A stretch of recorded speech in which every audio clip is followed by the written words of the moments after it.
Let's get more on that breaking news story this afternoon. An internal crackdown in the Labour Party by Keir Starmer. 4 MPs losing the Labour whip in the last hour or so. 3 others having their government jobs withdrawn after a pretty major rebellion a couple of weeks ago over disability benefits. Aggie Chambray is LBC's political correspondent with the very latest. Aggie.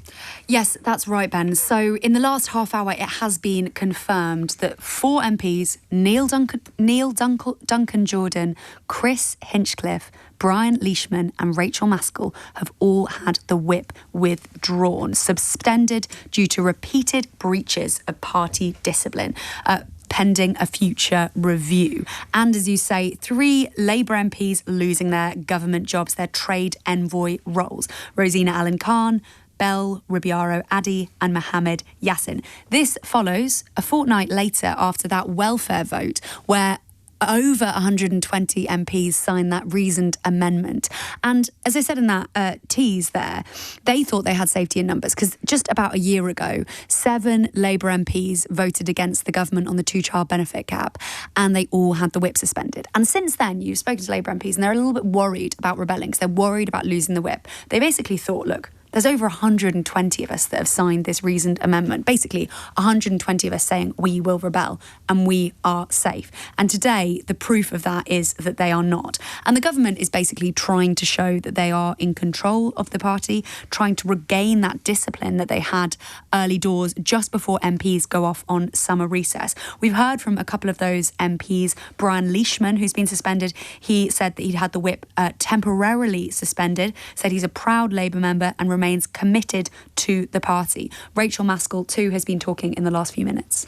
I've had a really positive discussion with the Chief Whip about my values, about the purpose of politics, about where I come from in politics, whether that's from my faith or my experience and representing my constituents. And I come here with those values because my constituents have given me a mandate to speak up for them when they have need. There was definitely kind of heightened drama in the Commons this afternoon. I'm told that each one of those MPs was taken into the Chief's Whip's office one by one, given the news. And there's been a bit of a mixed reaction. So some Labour MPs saying, look, obviously this is necessary. Things had got out of hand, but why did it happen now? Suggesting they thought it might have happened before or quite soon after the welfare vote. Strange that it's 2 weeks on. Well, 2 weeks after the rebellion, now they take the action. Exactly. And another one basically saying, and this person's on the left of the party, saying this was the political equivalent of putting a hand on a spike and basically saying to other MPs, do not rebel, this could happen to you. It's interesting that they've picked these 4, Aggie, because dozens were prepared to rebel. They were very outspoken senior MPs, people like Louise Hay, people like Meg Hillier, that were making no secret of their opposition or their plans to try and stop what the government was doing. Why do you think they've picked these 4 and not done this sort of on a broader scale? It's a really, really good question. I think it's worth pointing out that 3 out of the 4 of the Labour MPs who, well, as they were Labour MPs, are new. Rachael Maskell's the only one that's been around for a longer time. And I think that matters because it is more difficult to suspend the whip from somebody who has been around for a really, really long time, is really well respected, really well known within the Labour Party. And if you look at someone like Meg Hillier, it seemed like she really chose to start off that reasoned amendment. And she did it seemed, with a slightly heavy heart. She hasn't rebelled on other things.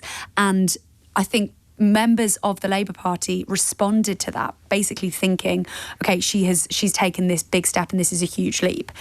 If you were to look at someone like Rachael Maskell, she is obviously also extremely well respected within the Labour Party, but she has been someone who has been consistently critical of the government over winter fuel, over the 2-child benefit cap, over the welfare cuts, on TV, popping up on LBC. And I wonder whether that is the difference. But I also wonder whether for the government, they basically just chosen 4 people and thought, you know, these are the people that it will be possible to, at this stage, suspend the whip from.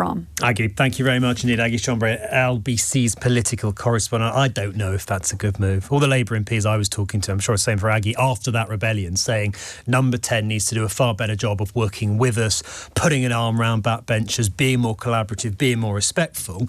Fast forward 2 weeks and 4 MPs, Rachael Maskell, pretty popular in the party, no longer Labour MPs as we speak this afternoon. Is that going to achieve anything or is it going to be counterproductive? I suspect it might be. We'll see, but it might well be the latter.